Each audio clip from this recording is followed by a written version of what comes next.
बिना पार्लर जाइकी बिना क्रीम लगेकी आपण माने घरे रेमेडी तैयारी करिकी आपणकर मुह पाद हातर कुंचापण दूर करें ता सहित फेस जिते सब कला दाग जीव दूर करेंगे ता सहित आपण फेस टेनिंग पॉइंट दूर करेंगे आपण मैंने यही घरोई रेमेडी को यूज करने द्वारा। तेणु चलतु आउ डेर नक आरंभ करवा आज यही सुंदर रेमेडी।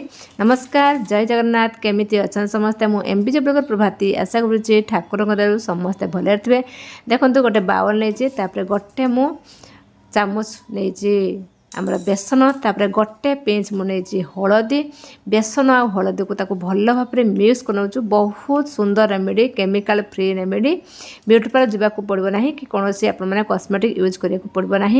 तापर देखो मुझे नौचु कंचा क्षीर जदि आपण पाख नथिबो ताले आपण माने बॉयल क्षीर को नहीं पारे आ ठंडा करके नेबे किंतु कंचा क्षीर बहुत बेनिफिट आपण फेस हो हाथ हो गोड़ हो सबुथि पई। देखो अल्प टिके टिके मु कंचा क्षीर को देकी ताको भल भाव में मिक्स कर नौची। बहुत यूजफुल रेमेडी याकू आपण माने सप्ताह केते थर यूज करेंगे ता सहित आपको आपण माने केमिति यूज करेंगे सबकि डिटेल्स आपको शेयर करी। आपको जब भिडियोटी भल लगता है ताले समस्त शेयर करूँ लाइक करने को जमा भूल नहीं।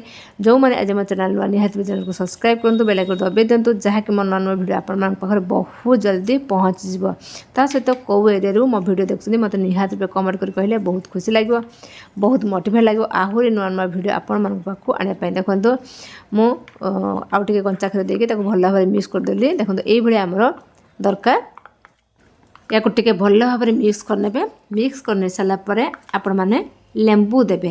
देखो लेंबू भी बेसी नुहे अल्प टिके हाफ चामच आहरी कम आपण मैंने लेंबू से देवे।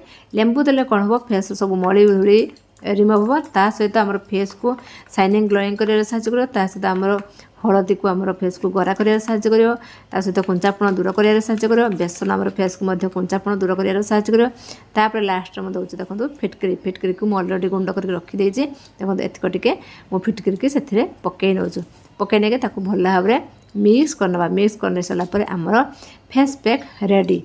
फेस पैक रेडी हो सारापर मुझे गोटे क्रीम करके देखी ताकू भी केमिति कौन यूज करा सर मुझे सबकि डिटेल्स आपको शेयर करी।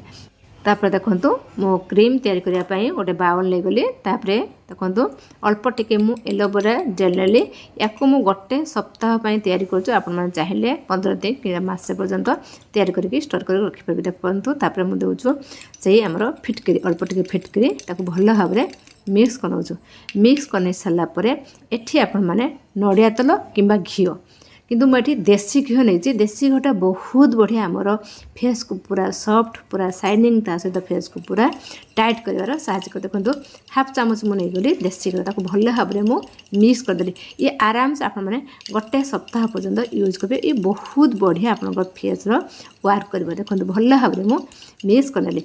एबे आमे दीटाक रेमेडी को गोटे जगह को नहीं आसवा आमर फेस पैक आमर क्रीम रेडी होगला। याकू किपर आम यूज करवा ता विषय निहाती जाना दरकार। यूजटा ही मेन इम्पोर्टेंट जिनस। एबे तो केते सुंदर देखो मोर क्रीम आराम से याकू आप मैंने गोटे सप्ताह पर्यंत यूज करेंगे। देखो मोर फेस पैक आउ क्रीम पूरा रेडी। याकू आम यूज करवा याकू आप मैंने कौन करेंगे ना फेस को भल भाव में वाश करने। वाश कर सारापर सप्ताह थोड़े यही पैक को तैयारी करके आपण माने फेस रो एप्लाई करेंगे। ब्रश साइज हो कि हाथ में हो आपण माने भल भाव में फेस रो एप्लाई करेंगे। आपण नेक रो एप्लाई करेंगे हाथ रे एप्लाई करेंगे गोड़ रे एप्लाई करेंगे। जो मानकर फेस हाथ गोड़ सब कुंचापण हो सहित सब कला दाग हो सहित ट्रेनिंग पण हो आपण माने सप्ताह थरे याकू एबेठू एप्लाई कर दिंतु।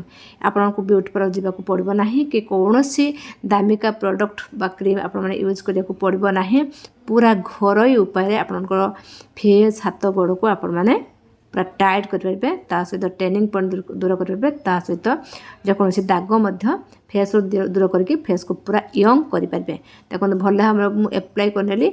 एप्लाई कर सारापर देखु एप्लाई कर सारापर या आम कौन करवा 5 मिनट या रेस्ट छाड़देवा देखो 5 मिनट एवं हो गलानी एवं आम कौन करवा जो कंचा क्षीर आउ आम एक्सट्रा रखीदे हाथ टी आम कंचा क्षीर को नवा कंचा क्षीर को लेकिन फेस एप्लाय करके भल भाव में आमर फेस को आम मसाज करिया मसाजटा आपण मैंने 15 ରୁ 20 मिनट पाखापाखि मसाज करेंगे जिते मसाज करेंगे सेते आपन फेस टाइट हवा आते आप फेस पूरा भीतर ग्लो कर आपण फेस रो जेकोसी दाग रिमूव हम ता सहित टैनिंग पॉइंट रिमूव होगी आप फेस को पूरा यंग कर साहाय्य कर देखो ये भाव में आम फेस को कौन करिया मसाज करवा आउ टे देखो मो क्षीर नहीं गली क्षीर नहीं भल भाव में फेस को मसाज कर क्षीर आमर फेस को पूरा ग्लोइंग कर साहाय्य करे ता सहित फेस को पूरा यंग कर साहाय्य करे ता सहित फेस को टाइट कर साहाय्य करे ये सब जिनस आप किचन घर आराम से पाइपर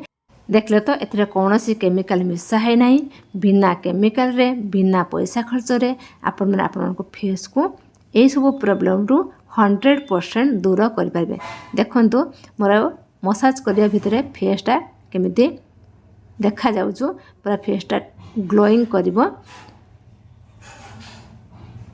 देखो भल भाव में मु मसाज करनेली चामच देखो बाहर कर देखो देखो केमिति फेस रो ग्लो आसु एबे आम कौन करिया फेस को वाश कर देखो कपड़ा मु पोछि नौची पोछि नहीं सारा आम जो क्रीमटा तैयारी करथिले क्रीमटा को आपण माने कौन करेंगे प्रत्येक दिन रातिर शोवा पूर्वर निहात रूपे फेस आपण माने एप्लाय करेंगे देखिए आप फेस पूरा ग्लोइंग कर शाइनिंग कर यंग देखा सहित जेकोसी धला दाग बा कला दाग थो दूर हम ता सहित ट्रेनिंग पॉइंट दूर हम आउ देखो तागुरु मुझे देखो मोर फेस केते सुंदर देखा देखो एबे मु कौन कर जे क्रीम तैयारी करथिले ताको एबे कौन कर भल भाव में फेस रो एप्लाय कर नौचु एप्लाय करने सारा पर ताको पुणी कौन करवा पुणी टिके फेस को भल भाव में मसाज करिया देखो फेस केते सुंदर शाइनिंग ग्लोइंग करचु फेस आपण मानकर जेते कुंचापण होता कुंचापण दूर हम जिते आप फेस ओल्ड भाया देखा जाऊ ओल्ड भाया देखा ना पूरा आप फेस यंग भाया देखा निहात रूपे आप क्रीमटा को प्रत्येक दिन रातिर शोवा पूर्व एप्लाय करेंगे ता आगु फेस को आपने वाश करने फास्ट आप पैकटा आप सप्ताह थरे यूज करेंगे किंतु ये क्रीमटा आपने प्रत्येक दिन यूज करेंगे देखो 7 दिन यूज करूँ तापर आप फेस को देखो आप फेस केते सुंदर रिजल्ट आनिबो निहात रूपे आप फेस पूरा सुंदर रिजल्ट आनिबो एई भला भाव में फेस को आपण माने मसाज करने मसाज करने के आपण माने कोन करिवे राति सारा सोई पड़बे सकाळे उठिके देखिए आप फेस केते सुंदर ग्लो करिवो ता सहित फेस पूरा टाइट लागिवो ता सहित फेस पूरा आपण मानकर यंग लागिवो देखो मोर फेस केते सुंदर ग्लो करूँ आप जानी पारे ये केते सुंदर आपंकर रिजल्ट आनिबो मु आपको 100 कौन 100 टू आहरी बहुत सारा आपको गारंटी देके कहूँ देखो केते सुंदर लुक देखा ताले आज वीडियो आम ये एंड करवा आज एति रही नमस्कार जय जगन्नाथ पुणी देखा next fresh video love you all take care bye.